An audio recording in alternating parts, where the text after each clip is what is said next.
Strange Bedfellows, Chapter 3. Rarity woke far too early for her tastes. The sun rose over the horizon, cutting through the green canopy of trees above, and its light forced her awake. Rarity huffed and sat up, looking over at Applejack. The orange pony was still slumbering away, not bothered by the first light of the day. Rarity wanted to go back to sleep, to forget that they were stranded out here in the middle of nowhere, but she knew that there was much more important things at hoof. "Applejack," she said, leaning over to gently shake her friend's shoulder. "Applejack, wake up! It's morning! We need to get going!" Applejack stirred quickly, jackknifing up. "Aw, hey!" she shouted, rousing a few birds from where they'd been dozing in the trees. "I ain't slept that long ever! Dang, how early is it?" Rarity giggled. "Calm down, Applejack. It's only dawn. Normally I'd be up a few hours after dawn, but we must have gone to sleep much earlier than we thought." Applejack nodded. "Yeah," she said. "It's a good thing, too. No telling what might be out here. It's probably best if we get moving before anything has the chance to show up." "Right," Rarity said. She looked nervously into the deep forest. "How far do you think this stretches for?" Applejack cocked an eyebrow, her green eyes scanning the hazy forest floor. "Hard tellin'," she said, "but there ain't no sense in sittin' round wonderin'.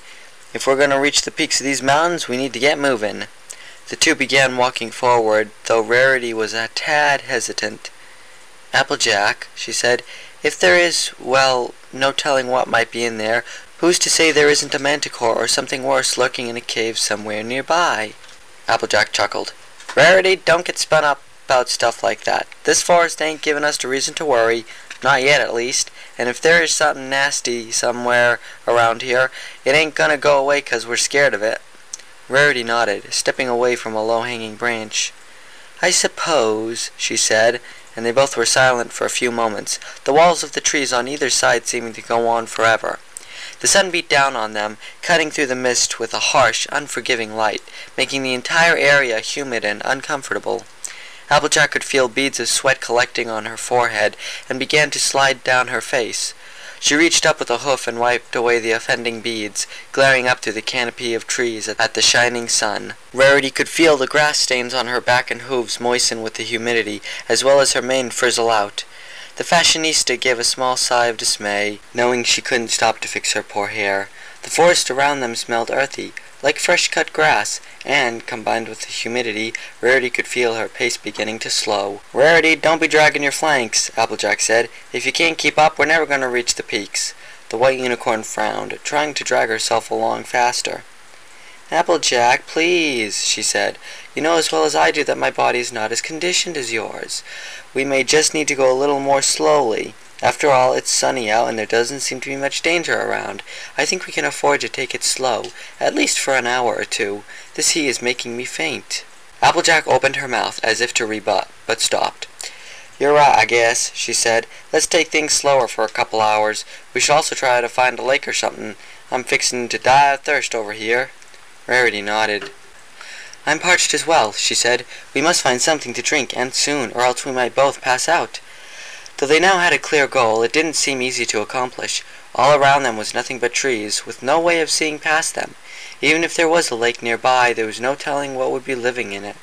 Lake-dwelling monsters like hydras tended to take up residence in mountain lakes, but even with the danger, neither pony could last much longer without something to drink. Applejack looked around, the sheer size of the forest beginning to weigh on her mind.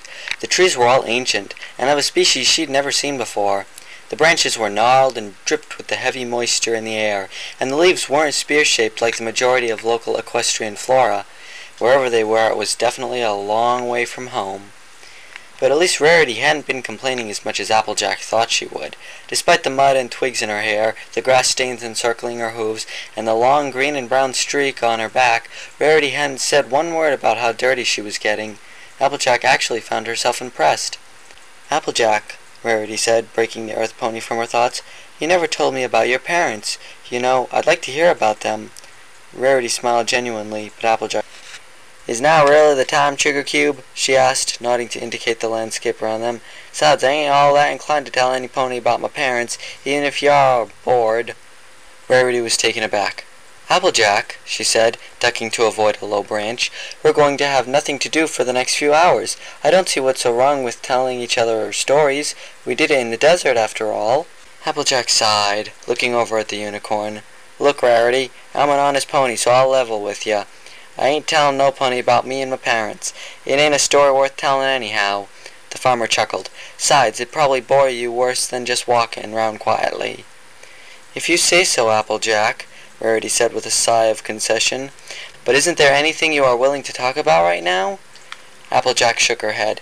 "I ain't much in the mood for storytellin' when my mouth is so dry, Rarity," she said, giving the unicorn a look. Rarity bit her lip for a moment, then smiled.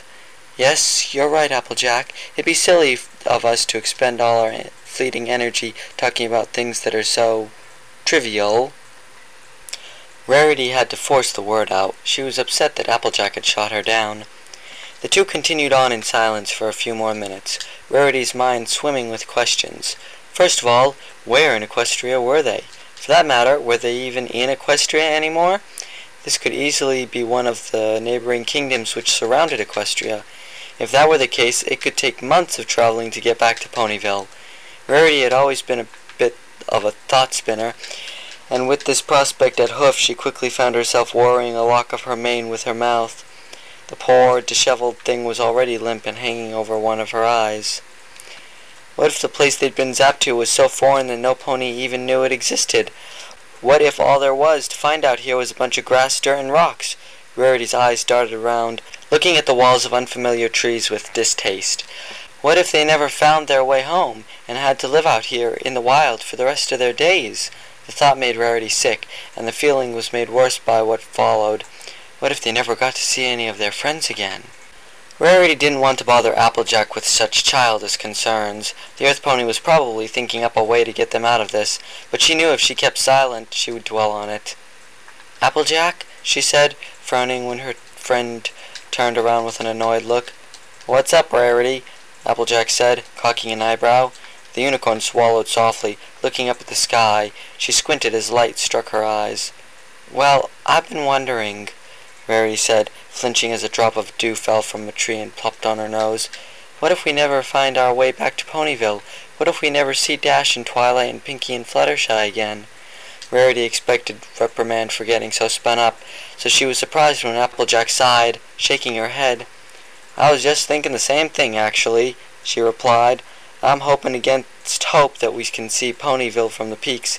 If we can't, then we're just going to have to head to the nearest town and try to get everything sorted out from there. Without the rest of the gang, of course." Rarity's lower lip trembled. "Applejack," she said, "forgive me if I'm incorrect in assuming this, but you don't seem fazed at all by the prospect of us never seeing our friends again. What will we do if we can't get home? Just find a new village, settle down and try to forget everything?" Applejack wheeled around, her jaw set hard. "Rarity," she said, "I'm just as worried about all that mess as you are, alright? I've just got the good sense not to talk about it because I know all it's going to do is depress me. Now enough fussing, alright? It's getting mighty old, mighty fast." Rarity sighed. Right, she said. "I'm sorry, AJ. It's just, well, I've always been a bit of a worrywart, even if I don't show it on the outside much." Applejack chuckled, deadpanning. "Naw, really?" She gave Rarity a good-natured smile and a wink, and the unicorn brightened. "In any case," Rarity said, stepping over a fallen tree branch, "I'm sorry if I was being a little annoying." Applejack shook her head, smiling at her friend. "Rarity," she said, "you and me don't always line up, and sure you're annoying and all sometimes, but trust me, I ain't gonna buck your head sideways just yet." Rarity giggled, playing along with the joke. "Applejack," she cried, "how barbaric! Why, if you bucked my head sideways, I would have to give you quite a talking to." The Earth Pony recoiled in mock horror. "I think I'd rather prance around town in a dress than listen to you talk about being proper and not getting into fights with other ponies. After all, I am a brute, if you are to be believed. A dress'd make me right and proper pony." The two ponies were teetering now, and Rarity had to force her joke out. "Well, it'd suit the situation quite well. We're already stuck out here. Why not just swap roles? I'll be the ornery one, and you can be the fussy fuddy-duddy." The two of them broke out laughing full force. Applejack even fell over and began rolling on the ground, clutching her hooves to her stomach to try and catch a few breaths. She wiped a few tears of mirth from her eyes, looking up at Rarity with a smile.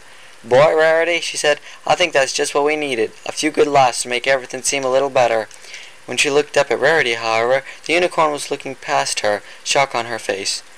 "Rarity?" Applejack said, concerned. "You all right?" Rarity simply raised a hoof to point east. "Water," she said softly, and Applejack whirled around. Sure enough, there it was, a massive misted lake, full of sparkling fresh water just begging to be drunk. The crystal clear fluid shifted back and forth with the currents of the wind, forming minuscule waves along the otherwise calm surface. Along the outer ring of the lake, lush vegetation grew in force, though neither of the ponies could recognize the plants exactly. "Water!" cried Applejack. "Aw, hey, I've been dying of thirst. I can't wait to get a drink." She took off toward the lake at a strong gallop, Rarity following her silently at a trot.